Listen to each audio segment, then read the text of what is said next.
Hello, everyone. We're back. Corey Hughes' Bloody History. Should I have like some intro music or some bullshit? I don't know. It seems like a lot of effort to put into some shit. I don't think so. So, yeah.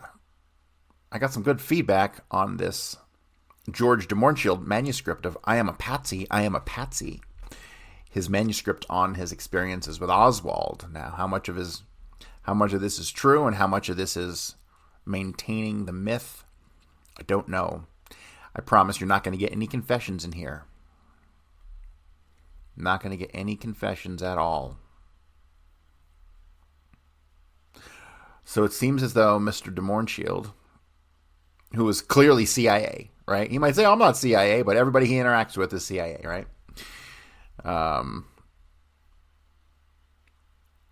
You might say that the people who were in touch with him and Oswald, who were obviously also intelligence, because remember at some point in here you're going to have naval intelligence people interacting with CIA people. Or by 1963, are they all the same thing? Who knows? But guys like Orlov, and there's another name I've come across that we haven't seen yet, but I believe Max Gold is another one. And then you have Ruth Paine's father connected to de Mohrenschildt, right? And then de Mohrenschildt's connected to Jackie Onassis. And her father, Aristotle Onassis, was that him? So George de Mohrenschildt's all kinds of up in the mix with these people, right? Clearly intelligence.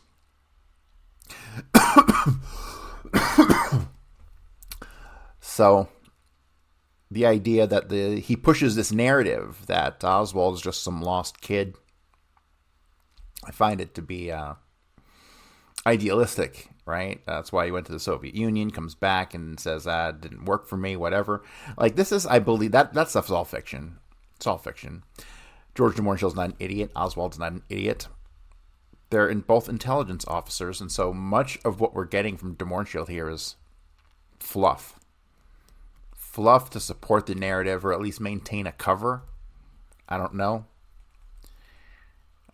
Remember, when you are depending on the statements of a liar to find the truth, you need two things. One, a logical placement in the storyline that you have constructed, right? Can't be something out of left field.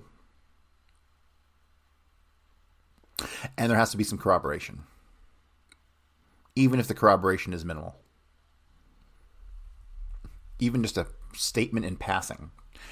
So, we're not going to get any of that stuff with de Mohrenschildt's manuscript here.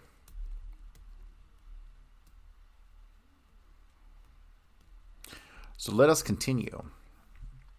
Oh, and by the way, this thing is pretty long, and so what we're probably going to do is we're gonna do a couple days of this, and then we're going to go to something else and break it up. Like, I'll do this today and tomorrow probably, and then on Monday when we pick it up, we will probably do something else for a couple days, and then I'll come back to this for probably 2 days a week until it gets done. Because I think it's pretty interesting. And it's in the HSCA records, right? It's in the HSCA volumes at the ARC library. But honestly, none of these fake fucking Kennedy researchers out there ever fucking dig through any of this shit. What a bunch of jerk-offs. So, yeah, a lot of the stuff that I read for documentation purposes only, right? It has to be in there somewhere so someone can access it readily, because they're not going to... Like, I didn't even know to look for this. I stumbled across it, and so most people aren't going to know to look for it. So, hopefully in reading it, it will just at least contribute to the current public record. So, continuing on, contrasts between the Oswalds. One day, Lee brought to me transcripts of his experiences in Russia. He was interested in publishing them in a form of an article or a magazine, or possibly to develop them into a book. A few typed pages, and poorly at that, in substance, could not add much to what he had already told me. And what he had told me was of interest only to me because I was familiar with the locale, but not to other readers. But it was important for him to get my recognition since he knew that I published many articles in Europe and in this country, did some theater reviews for the Variety magazine, and so Lee sat on the sofa and looked hopefully at me. "What do you think of this?" he asked. "Remember, I am not a professional writer. I was lucky enough to have some articles published. Your story is simple and honest, but it is very poorly written. It is deprived of any sensational revelations, and it's really pointless. Personally, I like it because I know Minsk, but how many people know where Minsk is? And why should they have interest in your experiences? Tell me." "Not many," Lee agreed mildly. I did not say, not to offend him, that his grammar was poor and the syntax was abominable, and those long, pompous words. But that was the result of his poor formal education, and the only thing in his favor that stood out is sincerity and his obvious goodwill to inform correctly. If you add some sensational detective story type details, a beautiful female spy, depraved, I can't read what that is, sarcastic policeman, if you depict all Russians as degenerate monsters, then your script will be published. No thank you, Lee said proudly. I do not want to tell lies. My purpose is to improve Soviet-Russia-American relations. And he added quickly, people here should know how decent and generous Russians are, how well they treated me, a simple American ex-Marine with kindness and generosity. I did not find anything monstrous in the Soviet Union. I agree with you personally. Also, you talk about some individuals you met there. It's good and factual. They are decent people. But who is interested in comrade this or that, in refugees from Argentina or in some cheerful Cuban student, correct? Lee agreed, and I handed him back his pages. The same typescripts were shown to me later for identification by the Warren Commission lawyer, and they were printed in the Warren Committee report. So Lee's wish came true after his death. This was a period of relative tranquility for Lee, as he was working for Taggart's, developing and enlarging photos, posters, and maps, and he seemed to enjoy his work. Taggart's? I thought he worked for Jaggers Child Stovall. Taggart's.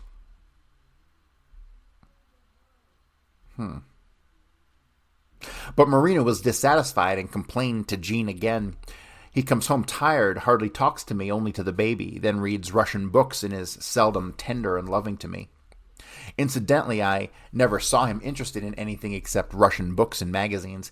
He said he didn't want to forget the language, but it amazed me that he read such difficult writers like Gorky, Dostoevsky, Gogol, Tolstoy, and Turgenev in Russian, as everyone knows Russian is a complex language, and he was supposed to have stayed in the Soviet Union only a little over 2 years.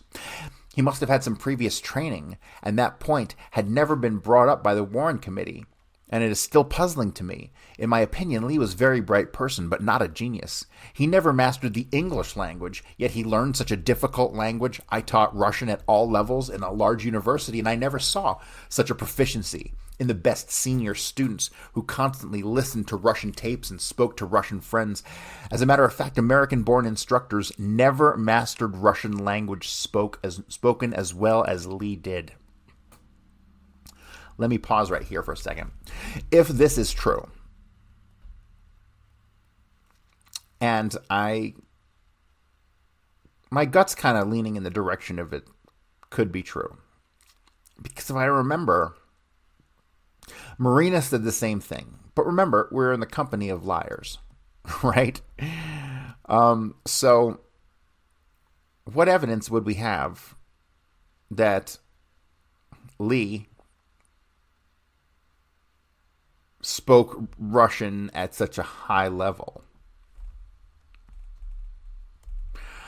I would say the idea that he could read these books, and he did have these books and newspapers, and the fact that he wrote Russian in his notebook, which we'll cover his notebook one day. A.J. Weberman did a whole thing on it. He wrote a whole book on it. It's available on the internet here, so we can cover it. I'm inclined to believe I'd give a probability of like 70% that this is true and that Lee did speak a very high level of Russian, probably better than his English, because he was most likely, as John Armstrong concluded, plucked from some Eastern Bloc country and raised as Lee Harvey Oswald. Does it sound crazy? Of course it does. Does it sound ridiculous? Of course it does. Now, does it sound ridiculous when we compare it to what we can say with certainty the CIA has already done? A lot of the spycraft stuff that has gotten out, specific incidents has gotten out, right? But it's very rare that you get leaks of ways and means, right? We'll do a show on the Oswald project one day. But there's speculation that there was a thing called the Oswald Project, and that Oswald was part of that, and it was about getting a spy into the Soviet Union and maintaining false cover, and it involved a double and all this stuff. So is it possible? Of course it's possible. The CIA does all this stuff. And is there precedent? Of course there's precedent. So it's not really that crazy. So when George de Mohrenschildt says something like this, and then I can tell you that Marina said something similar to this effect, that he was very proficient, that she thought he was Russian, and his accent was so, he spoke such good Russian that she thought he was Russian.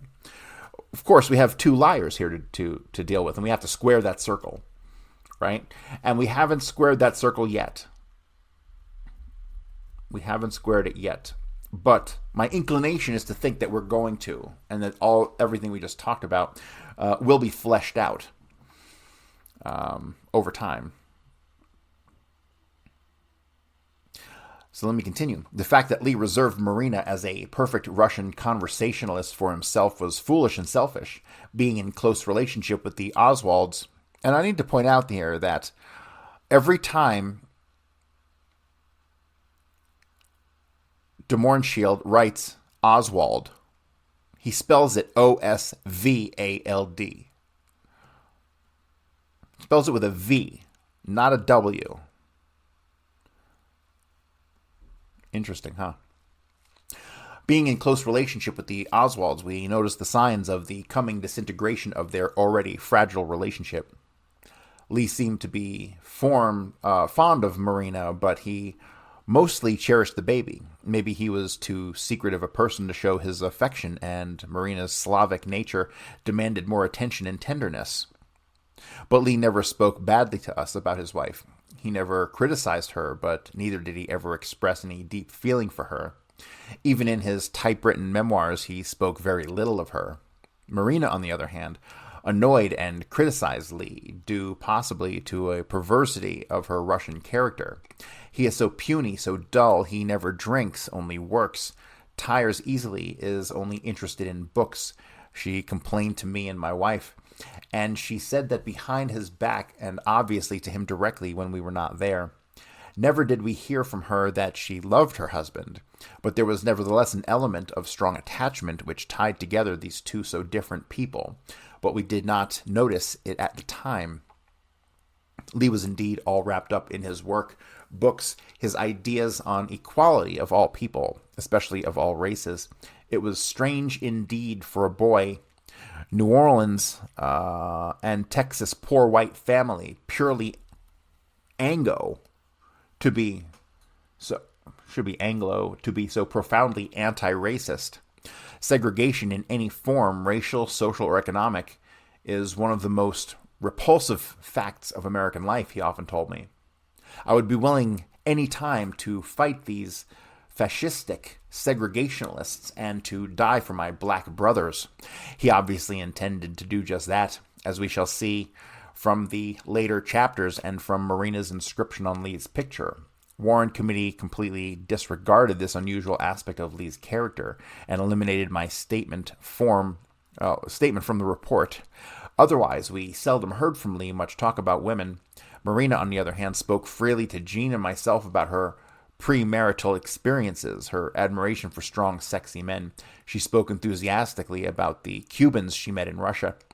They were outgoing and gay. They often carried their guitars with them, send their catchy Caribbean tunes, danced so well they were such fun. This was an indirect criticism of her husband, who did not like music except Russian folklore sad tunes, who did not play any musical instruments and could not dance. And let's face it, he wasn't particularly entertaining with her. See, when I read stuff like this, I just kind of feel like he's just fluffing me. This was an indirect criticism of her husband, who did not like music except Russian folkloric sad tunes. Really? Really? That sounds like bullshit. Can I prove it's bullshit? No. But I'm telling you, it sounds like fucking bullshit. Okay? Here I want to dispel once more the impression I may have given that Lee did not have a keen sense of humor. For instance, I remember this one. He told me a Russian doctor had a parrot who was able to say, "How do you do? Good night," etc. One hot evening, the doctor left the parrot on the windowsill to cool off. A Russian mujik passes by, M-U-J-I-K, and hears the parrot's greetings. He takes his hat off and says, "Excuse me, comrade, I thought you were a bird." On American politics, he expressed the following opinion. Under dictatorship, people are enslaved, but they know it. Here, the politicians constantly lie to the people, and they become immune to these lies because they have the privilege of voting. But voting is rigged, and democracy here is a gigantic profusion of lies and clever brainwashing. Also, he said something about FBI, which did not strike me at the time as very clever. But history proved his judgment correct. Knowledge is a great power, especially if you know it about very important people. Obviously, J. Edgar Hoover's files must come to your mind. Also, he told me the joke which must have been circulating at the time in the Soviet Union. A striptease joint was opened in Moscow for the tourists. It was decorated and run just like in Paris, and lots of money was spent on the establishment. Yes, it did not attract much trade. A state economic commission questioned the worried director. He explained, "I did my best, hired the best decorators, imitated a place in Paris." "How about the girls?" asked a member of the commission. "No trouble with them. They are all at least 30 years good party members." Lee also liked jokes about southern hillbillies and rednecks, but I cannot recall any of them now. He subscribed to Crocodile with a K, a Soviet satirical publication somewhat similar to the New Yorker or to the British Punch. Crocodile, which we often read together, featured mainly Russian self-criticism in the form of short stories or cartoons. Animals frequently featured local politicians, and in the manner of Krylov's fables, emphasized the foibles of the Soviet bureaucracy. It also took swipes at the bourgeois world quite sharply. Lee read Russian classics and discussed some at length with me, especially I remember The Idiot by Dostoevsky, a psychoanalytical study. He understood the pre-revolutionary life in Russia, which I did not know but heard about from my parents. Russian classics belong exclusively to the pre-revolutionary or early revolutionary days, and modern Russians are fascinated by those days of extravagant aristocracy, czarist power and abuses of it, great wealth and great waste, ownership of slaves, temporal strength of the Greek Orthodox Church. These aspects of the old days Lee observed with distaste, but the elegance and gaiety of the certain occasions gave him a feeling of nostalgia, as if he were Russian himself. Marina did not care about any of this. She was a super materialist, really destined by nature for the mediocre, middle-class American life. New clothes, new buildings, plastic, neutral surroundings, tall, well-dressed men. "Lee, when shall we get a car?" she kept nagging. "Everyone here has one, even the poorest people." And poor Lee did not know how to drive a car. And when Marina was talking to Jean, he said, "I never wanted a middle-class wife, mediocre, obscure, money-loving, who would have the taste of vanity, of luxury, of comfort, of all that bourgeois nonsense." Well, you have one, I thought. Marina liked wine. He objected to it. She smoked. He detested the smell of tobacco. So whenever she was without him, she would become a chain smoker, inhaling deep, asking for drinks, enjoying these forbidden pleasures.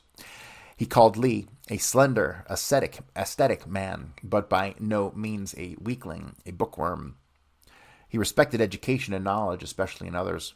She was just the opposite. She didn't value her degree as a pharmacist. It must have been difficult to get it, I asked her once. Not for me. I got it easily. Used ponies and passed my examinations. She answered breezily, but she would remember some handsome fellows and had met and shared bed with, and of real Soviet-type orgies. She confided in Jean. Those parties were organized in Minsk by richer sons of the bureaucrats who disposed of comfortable apartments while their parents were gone. The kids drank and slept indiscriminately.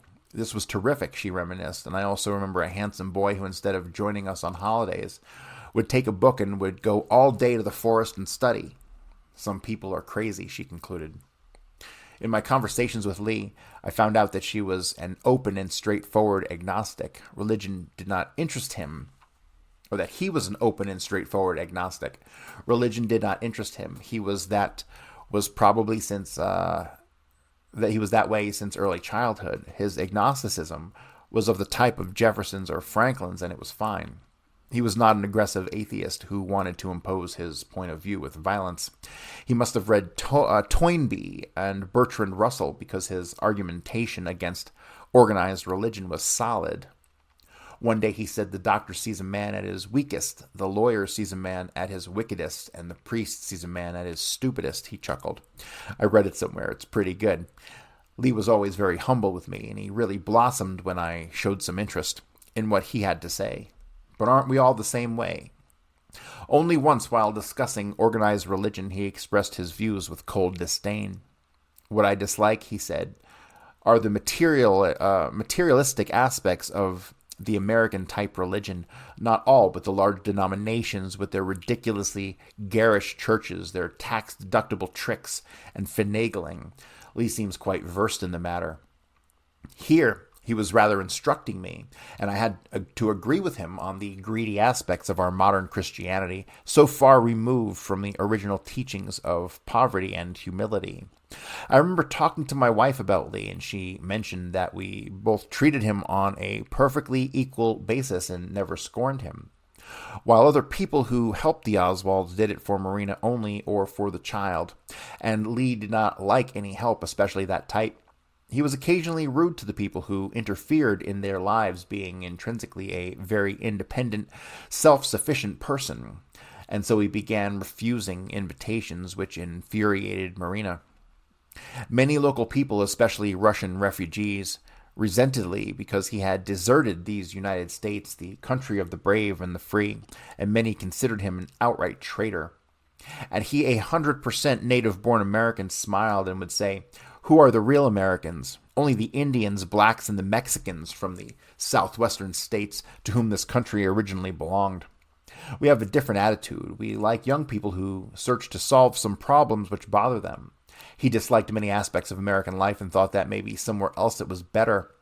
Being with him took me back to my young days at the University of Liège, when we spent the entire day discussing various problems of life without any respect for the rules or for the establishment. It was not the first time that he mentioned that he was disappointed in the Soviet Union because he did not find there his ideal of justice. "Maybe it does not exist," he said sadly one day, "and so I came back." The narrow-minded people condemned him without understanding his motivations, without giving him a chance to explain himself. And later on, our Dallas police let him die without explaining himself and telling the truth. But we are talking of the year 1962, and of people he met then. Many resented him, and he answered in kind. And we were the only ones who took interest in him and gave him a chance to express himself.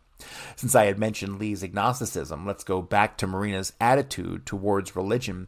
We were positive that at the time Marina was also an agnostic, even an atheist. After all, she was brought up in Soviet Russia in purely communist surroundings.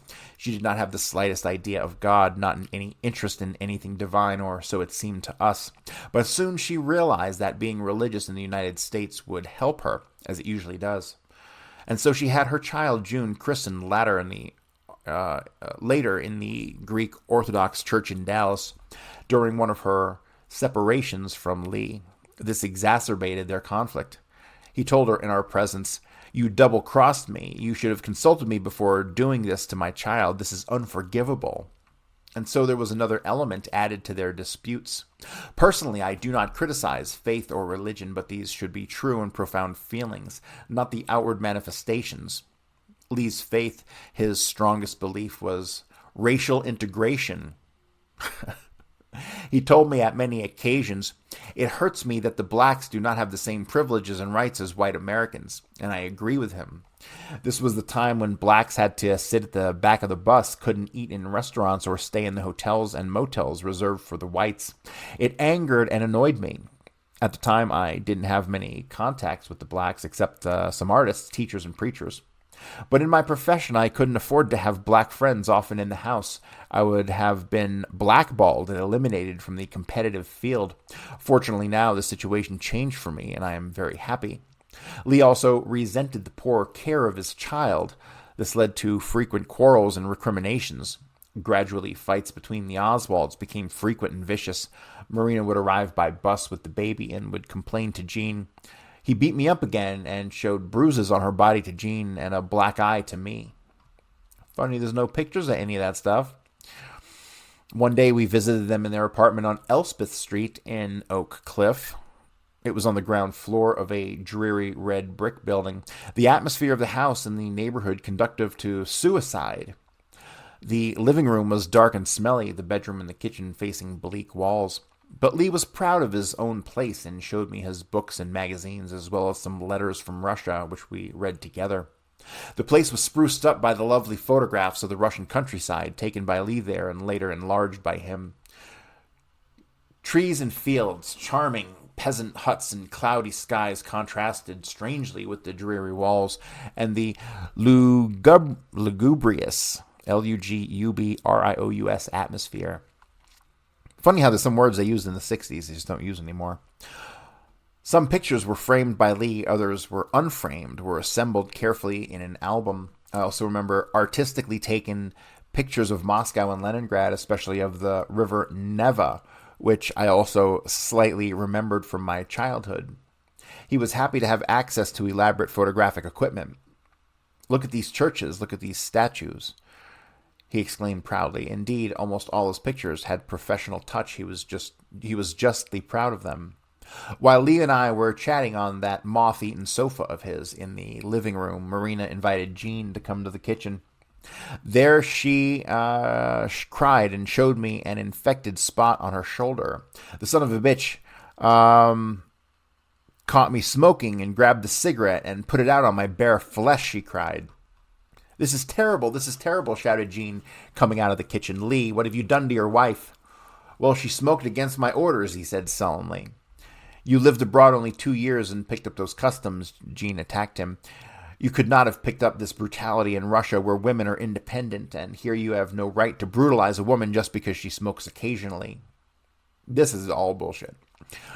Right there, we discussed with them very frankly their growing antagonism and tried to find a solution to it. So I say it's all bullshit because they're sitting here telling you how he's this awesome guy, communist, who wants to fucking integrate the blacks and, equal rights for everybody, and then yet he beats his wife, who he doesn't talk about or care about or have any strong feelings towards, that he doesn't even write about her in his fucking book. So why would he have any strong enough feelings about her to beat her? Like, it's all bullshit. It doesn't make any fucking sense whatsoever. Like, I hate when people write shit like this and they don't understand human nature. Right there, we discussed with them very frankly their growing antagonism and tried to find a solution to it. We came up with an idea of a temporary separation, but let it up to them. "Take it easy," I told Lee, "and stop abusing your wife." "But she enjoys brutality," he answered calmly. "Look at me, I am all scratched up." Indeed, even in the darkish room, we could see long red marks on his face, traces of Marina's fingernails. She's provoking me, he added sadly.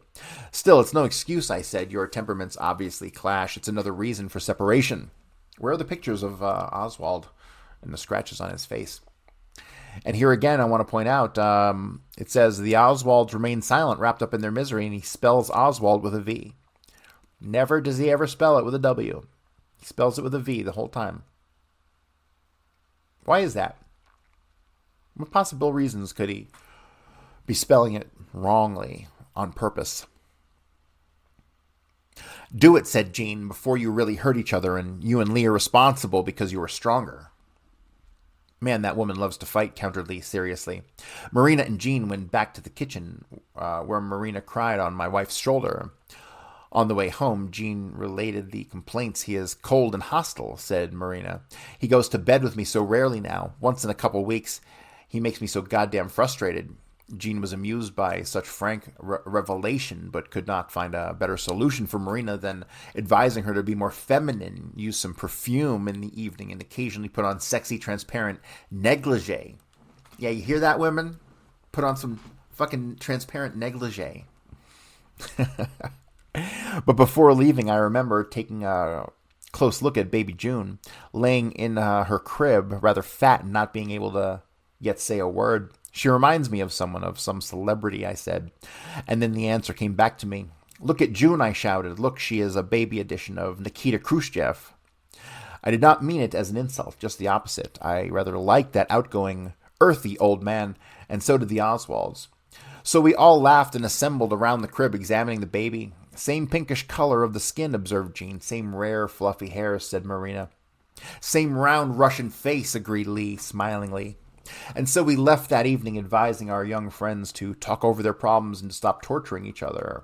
Whatever their decision would be, we would be glad to help them in any way we could.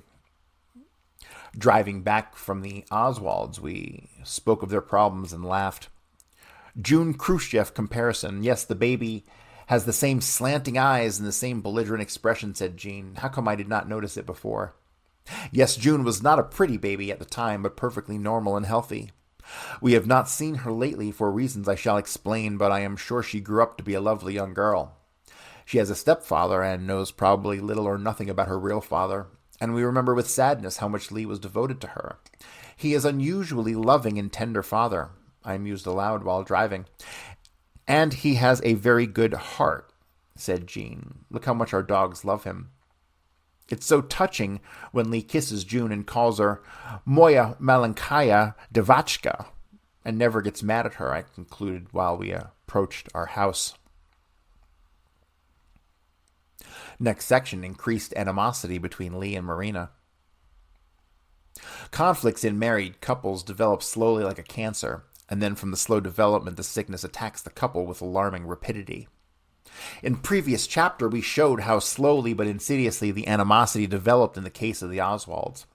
Looking back at Lee and remembering his reactions, he became suddenly standoffish, sometimes supercilious, and spoke only to people whom he liked and trusted.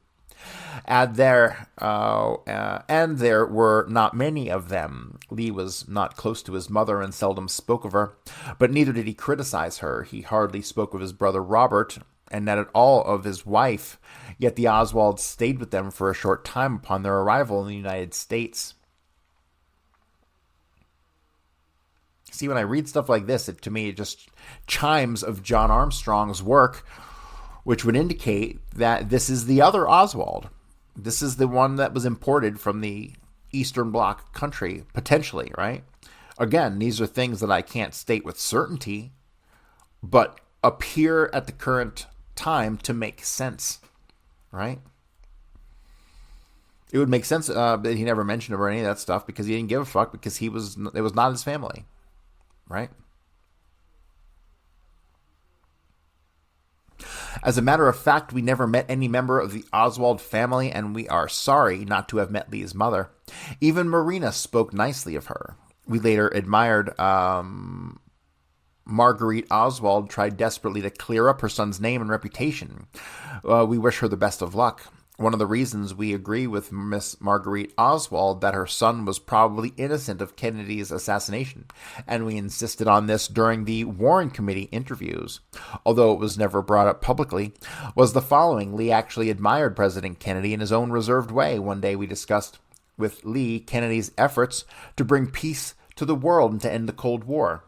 Great, great, exclaimed Lee. If he succeeds, he will be the greatest president in the history of this country.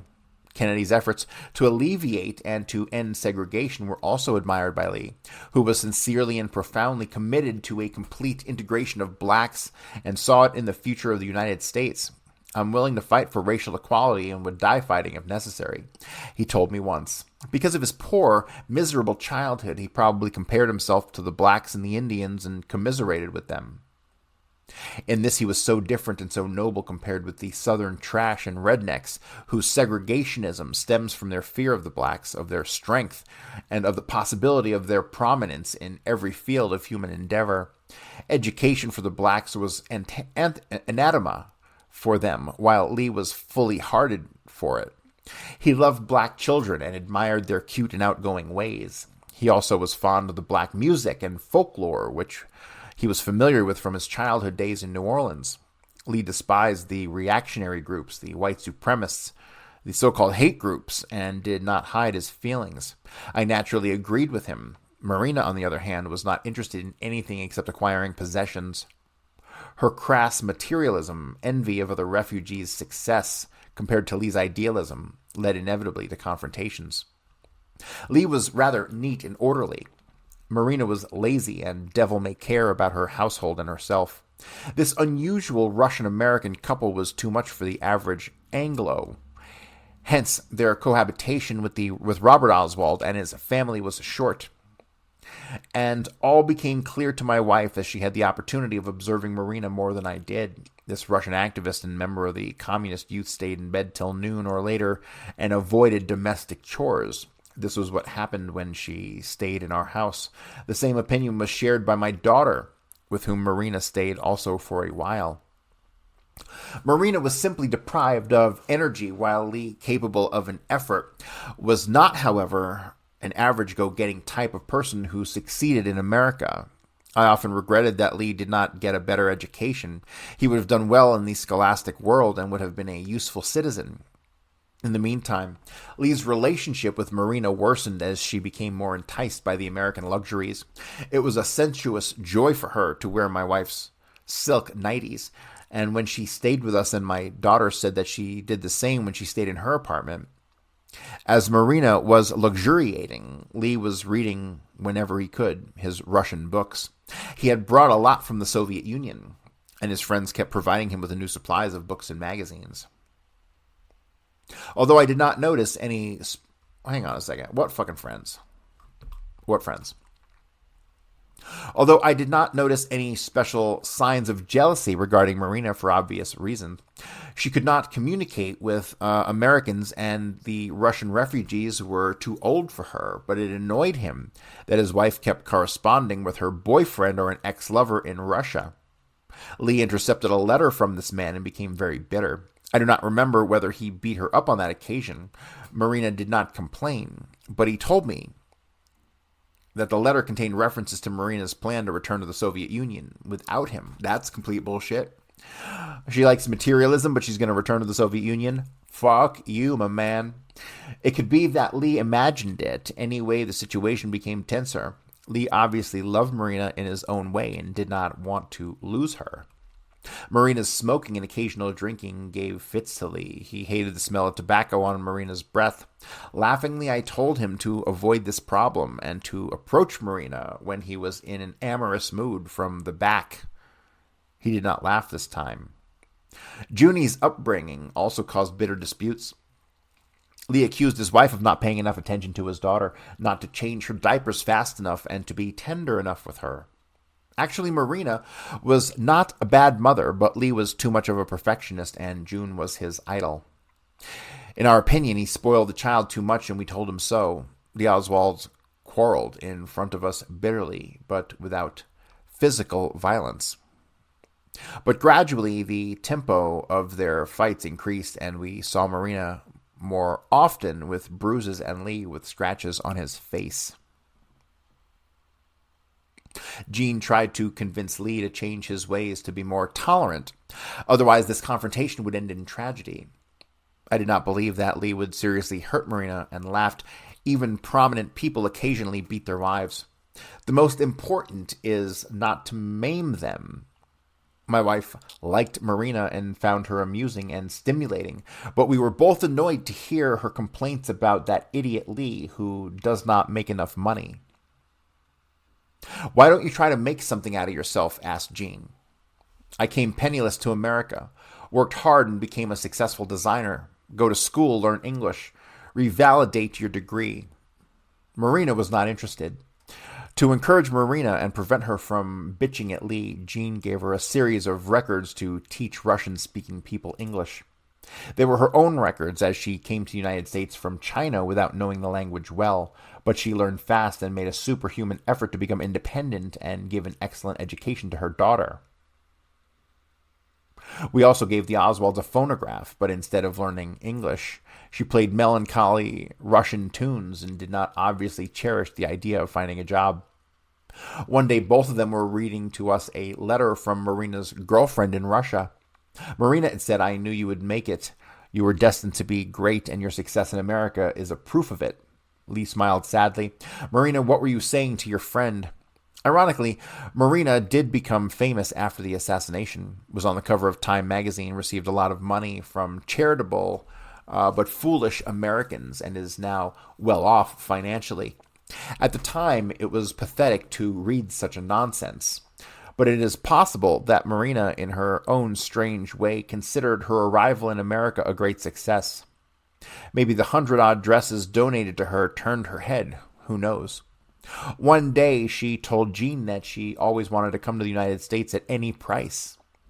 All the foolish gadgets and all the junk which clutter our lives in this country. Note the rampant contradictions throughout that chapter. Next section. I would say chapters, but they're not indicated as chapters. They're just headings. So, idea of separation. We were appalled at the Oswalds' marital troubles, which from being bad became desperate. One day, Marina came to our house without announcement, crying, badly bruised all over, and carrying baby June along. It would be dangerous for her to leave. And so we discussed the situation with a charming couple, the Mellers, very kindly people without children of their own. He had been a professor in Eastern Poland, and she a Soviet displaced person. They met in a camp in Germany, fell in love, married, and eventually came to the United States. They met Marina and liked her, and at the same time, they were not prejudiced against Lee. Not being rich, they were generous, and they accepted to host Marina and the child till the situation would clear up. The same day, I invited Lee to come to the house to discuss the situation with him. We spoke very calmly, as a matter of fact, of the need for separation. Our dogs Nero and Papilla, sitting snugly next to Lee, were living proof that he was not either frantic nor nervous. When it came to the last beating, result of Oswald's desperate quarrels, Jean said, "Separate as fast as you can. Stay away from each other. I will let you know, Lee, later where Marina will be, but not before some time lapses." At that, Lee became indignant. Our dogs went into hiding. "You're not going to impose this indignity on me," he shouted. "I shall tear up all of June's and Marina's clothes and break the furniture." He was incoherent and violent. We never saw him in this condition before. "If you did this, you will never see June and Marina again." "You are ridiculous," she said quietly. "There is a law here against abuse. By the time you calm down, I shall promise you will be in contact with baby June again." I interceded, knowing that Lee was afraid that someone would take the child away from him. And so he calmed down, promised to think the situation over, assured us that there would be no more violence, and after a while we drove the couple back to the dreary Elspeth Street apartment. The next evening, Lee was back with us all alone. Again, he wanted to talk the situation over. He sat gloomily on our famous sofa, and both of us tried to talk some sense into him. "I heard of love accompanied with beating and torture," I said, half seriously. "Read Marquis de Sade, or observed the life of the underworld, l'amour crapule, as they say in France, but your flight seemed to me deprived of sex, which is terrible. If you think you are fond of each other, cannot you do it without scratching, biting, or hitting?" Jean tried another reasoning. Lee sat gloomily without saying a word. "Separation will be a test for both of you," continued Jean. "You will see if you can live without each other. If you can, Lee, you will find another woman and will be happier with her. If not," I laughed, you will separate or divorce again. Look at me. I did it 4 times until I found somebody who can stand me." Jean kept on talking about a nice temporary home for Marina and the baby, and the good care of both of them will have. Naturally, we did not mention the name of the Mellers. I promise you, Lee, that after a cooling off period, I shall give you the address and the telephone so you can communicate with your child. Nobody should separate a child from her father. Lee believed my promise because he knew that myself I had been a victim of a vindictive wife who prevented me from seeing my children. Jean had called one of the families who knew the Oswalds, and they wholeheartedly approved of the proposed arrangement because they thought that Marina would have been better off alone than with Lee. And I personally was sure that Lee would be happier without Marina. Since Marina had been for this arrangement from the start, it was only Lee we were worried about. That night we separated rather sadly. You hate us, Lee, or maybe you will be grateful to us one day for enforcing this separation, I said. But I don't see any other way out under the circumstances. This is Saturday. We are free tomorrow and will come in the morning to help Marina and the baby move out. Lee agreed, but he was on the verge of tears. Remember your promise. You will give me soon their address and the telephone. We shook hands and Lee left. The next day, a Sunday, we drove to Oswald's apartment. Oswald, yet again, spelt with a V, not a W. He has not spelt it with a W yet.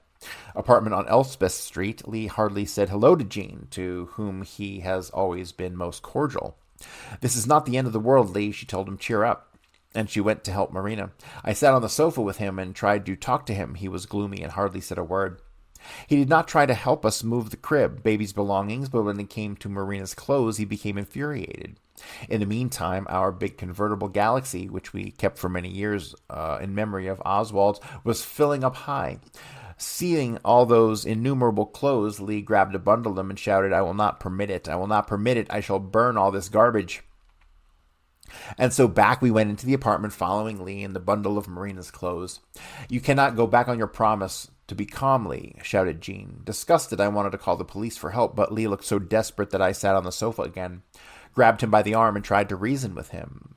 Brutality won't help you, Lee, I said. If you keep on with these tantrums, Marina and the baby will be gone anyway, and you won't see them again. So better submit and keep your word. He sat gloomily, not sure of what he was going to do. We are wasting our valuable time helping your kids. I shouted, losing my patience. To hell with you and your quarrels. And Lee calmed down and agreed to everything. He even helped carrying Marina's clothes acquired from the hateful Russian-American benefactors and put them on top of our overloaded car. With all this junk, our convertible sank almost to the ground and groaned. And so we departed, Jean holding up to all that stuff to prevent it from falling out, Marina holding on to baby June. As I was driving, I laughed because we looked so obviously ridiculous. But fortunately, this was a Sunday. There were a few people on the streets, and I drove slowly, avoiding main arteries from Oak Cliff in the far western part of Dallas to the Lakeview area in the eastern part of Dallas, a distance of some 15 miles. And so we reached the apartment of that gentle couple, the Mellors, who came out greeting Marina and the baby and helped to unload all that junk. Little did they suspect that this kindly action would cause them so much trouble after November 23rd, 1963, and that their gentle life would be disturbed by the insane suspicions and crazy publicity following Kennedy's assassination. Marina complained for the last time about that stupid Lee and all the trouble he had caused all of us. I was worried about him. Let's get over with it, I said gloomily, finishing the unloading. And let's get out of here. We have done enough for these crazy kids.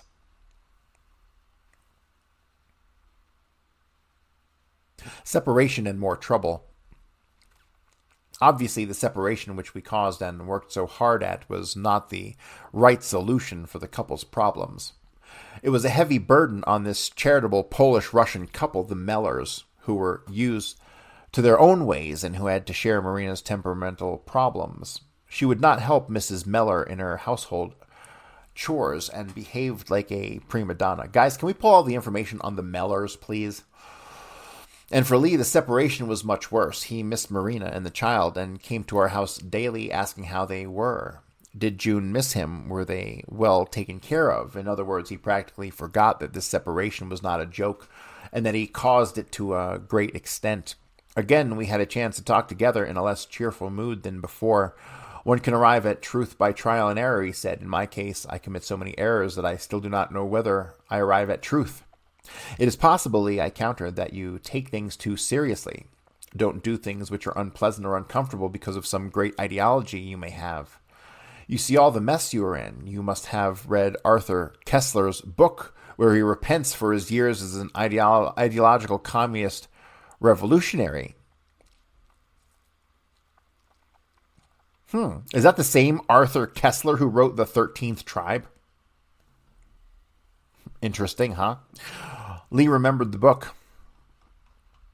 Stop living miserably. Do like a normal person does. Live pleasantly and keep your own ideology to yourself. Don't disclose yourself. You're right, of course, said Lee, but the society we live in, it's so disgusting and degrading. How do you stand it? This is just such fluff. It's unfucking believable. Well, my friend, that's why we have built-in distractions, stupid TV, moronic movies, rock and roll music for most of the people, and good books for us, concluded Lee, rather aptly. Lee, you are too straight. Your back does not bend enough. One of these days you will break your back. You have to learn to bend, to be resilient. But look at the politicians here, most of them. They want to be praised publicly of their honesty and goodwill. Conley, the governor of Texas, for example, in reality, they will do all the degrading actions and yet try to appear in good light. This was the first time he mentioned his loathing for Governor Connolly. What caused it, we shall show later. What you need, Lee, is a good wall of the jungle like we did, a good walk in the jungle like we did. That would bring you back the essentials of life, survival. Interesting how he's trying to fucking set it up like he hated Governor Conley. True or not, who knows, but the fact that it's even here is suspect. Marina is not Jean. She will not do anything of the sort, and we have the baby. Later, we were asked many times with great suspicion, why were you wasting your time on this crazy Marxist and his unappealing wife? The answer is, first, to help a young couple in despair. And secondly, the more complex answer, I found Lee a most interesting and invigorating individual. He never bored me. Maybe the reader will agree. That right there, ladies and gentlemen, I think that paragraph right here, let me read this again. The answer is, first, to help with the young couple in despair. And secondly, a more complex answer, I found Lee most interesting and invigorating individual. He never bored me. Maybe the reader will agree. That is probably the most, that is the clear and distinct answer from George de Mohrenschildt, his official story answer. Okay, that paragraph right there, and that should be the standard by which all those statements he makes about why he integrated with Oswald. That this should be the statement, the paragraph that all other statements should be compared to. Talking to Lee was a balsam for his raw nerves. A sincere conversation calmed him down, and it wasn't bad for me either. Fortunately, I remember well so much of what he said. I remember distinctly that one of those evenings together we talked of John F. Kennedy. Lee liked him and certainly did not include him among those despicable politicians he mentioned before. I showed him the president's picture on the cover of Time magazine and Lee said how handsome he looked, what open and sincere features he has, and how different he looks from the other ratty politicos. I don't remember exactly the words Lee spoke most kindly of the gradual improvement of the racial relations in the United States, attributing this improvement to the president. Like most young people, he was attracted by the Kennedy's personality, but he also knew that JFK's father was a rascal who made money off of whiskey and being bullish on the stock market, which is betting against this country's economy.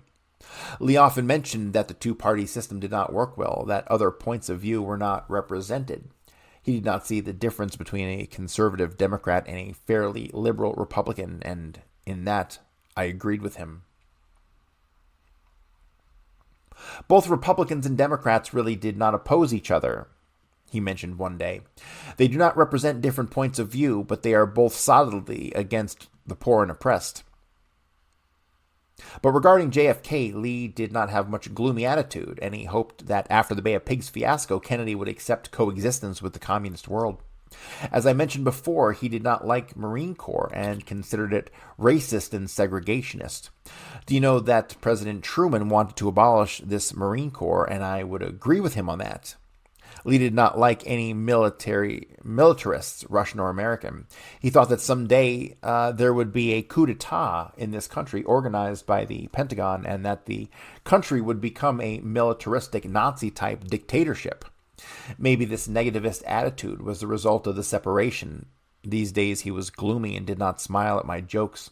Yet I tried my best. I remember telling him about the meeting of our 4 girls, French, English, American, and Russian. The French girl said my lover will buy me a dress.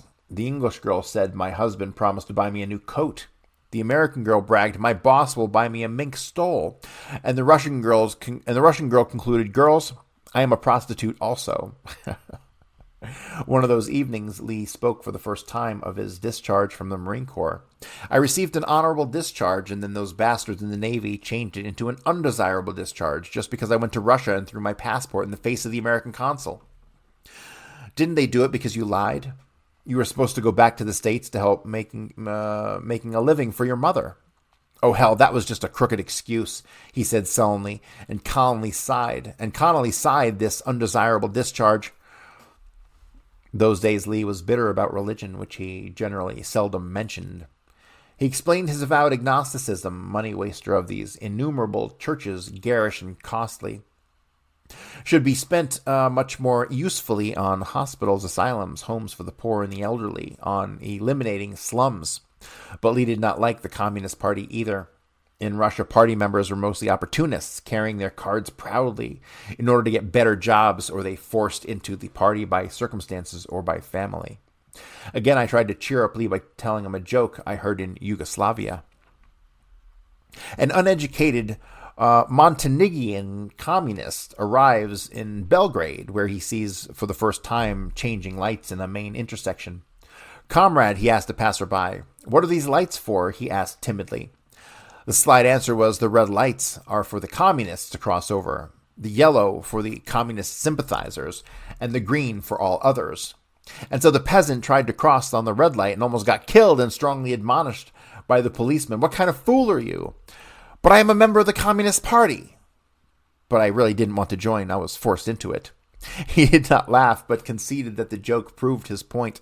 People without any party affiliation were the nicest among those I met in Russia, he concluded. I remember that Lee did not like any political parties anywhere. He was just a native-born nonconformist.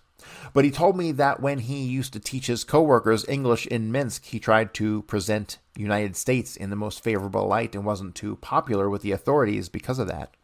In the USSR, he defended the USA. In the USA, he defended the USSR.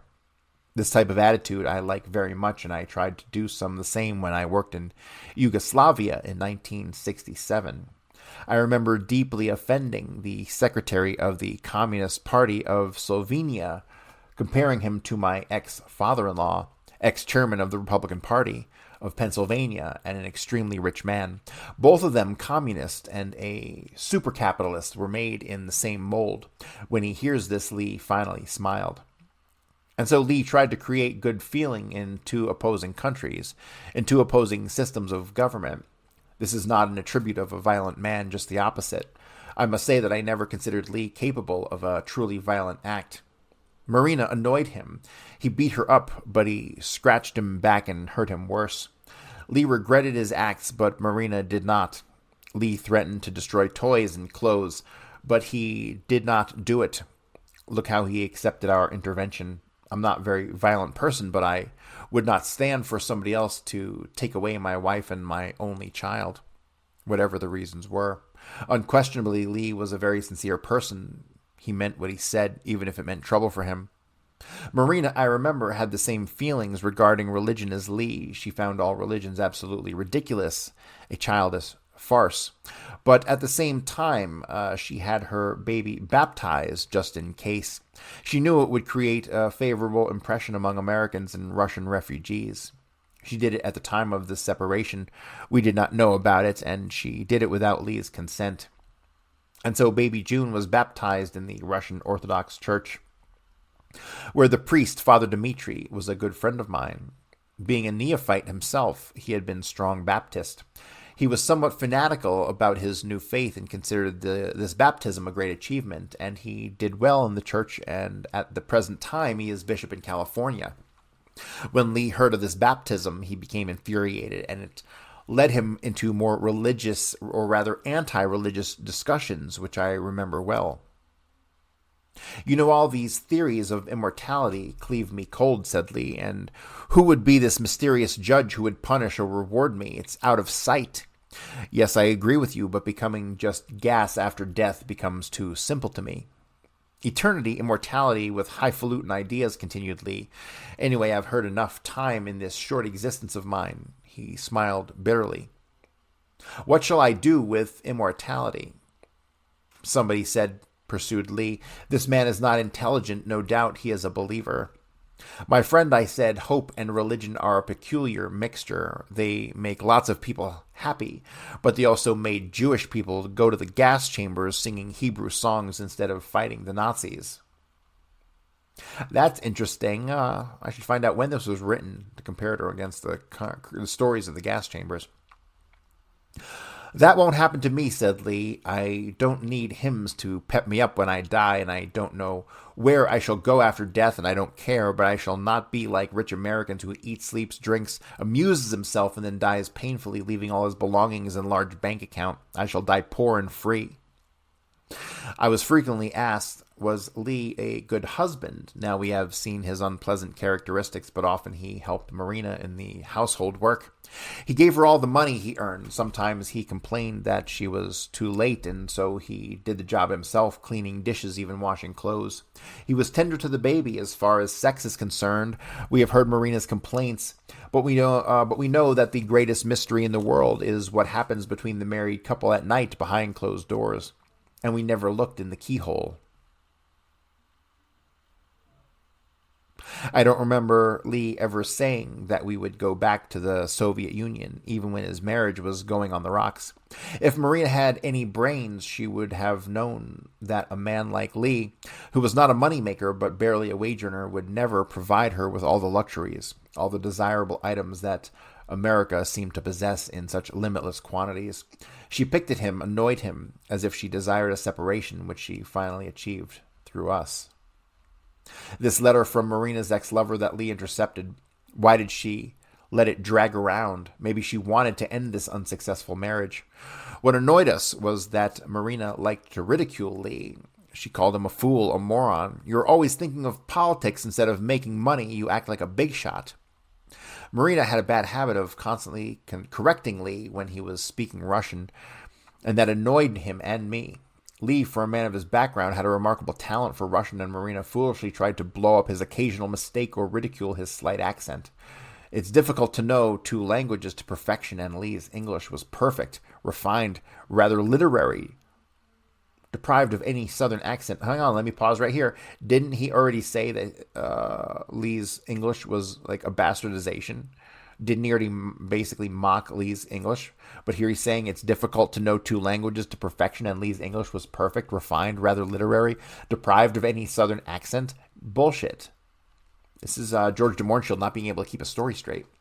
He sounded like a very educated American of undeterminate background, but to know Russian as he did was remarkable. To appreciate serious literature was something out of the ordinary. He had affinity to the Russian ways of life, customs, music, and food. Therefore, to criticize this remarkable fellow was an act of nastiness or idiocy, especially for Marina, who knew only two English words, yes and no. That's how she went around and did her shopping, pointing at the articles with her finger.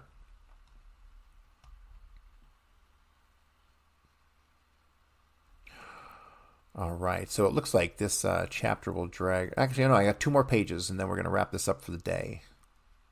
Lee asked me once, what is your philosophy of life? You make me talk a lot, but tell me jokes instead of being serious. Well, jokes sometimes express more than thick, serious doctoral thesis, I answered. Frankly, I am not interested in politics.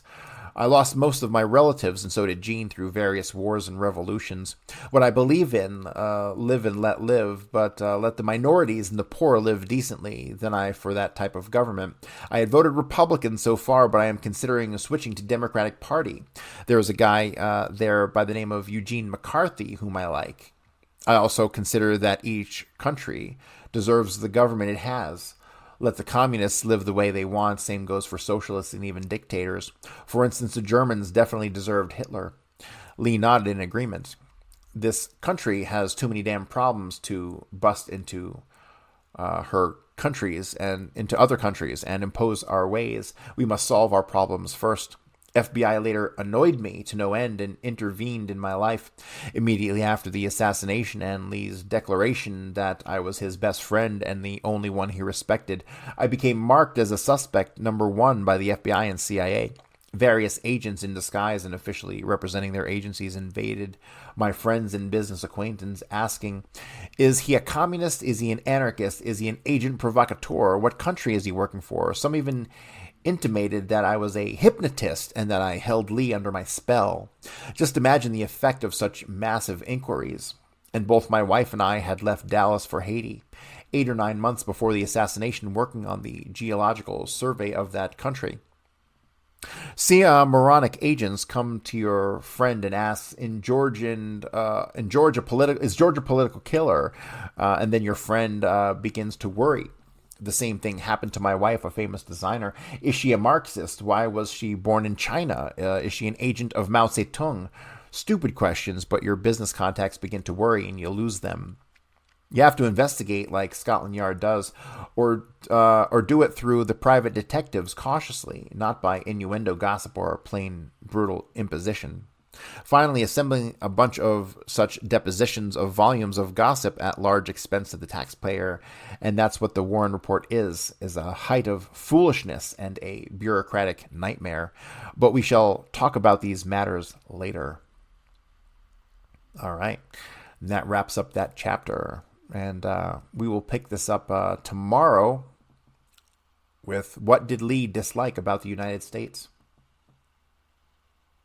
Thanks for tuning in, guys. If you haven't yet, please subscribe to my Substack, bloodyhistory.substack.com. We're exploring some forbidden topics there.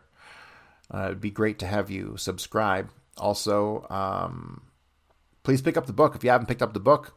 The sales have been pretty decent, I guess. I mean, I've been selling like 50, 60 copies a month, mostly ebooks, it seems.